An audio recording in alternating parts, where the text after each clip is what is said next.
on using the rectangle tool in Adobe Illustrator CC. The rectangular tool is a fundamental feature that allows you to create rectangles and squares in your designs with ease. Let's get started. Open Adobe Illustrator CC document based on your requirements. Select the rectangular tool from the toolbar on the left-hand side of the screen. It's located underneath the line segment tool, and looks like a rectangle shape. Click and hold the line segment tool in the toolbar until the flyout menu appears. Then, select the rectangular tool. With the rectangular tool selected, click and drag on your canvas to create your rectangle. As you drag, you'll see the rectangle grow or shrink in size. If you want to create a perfect square, hold down the Shift key while dragging.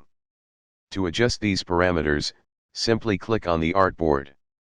This will bring up the rectangular dialog box, where you can adjust the parameters using sliders or numeric input.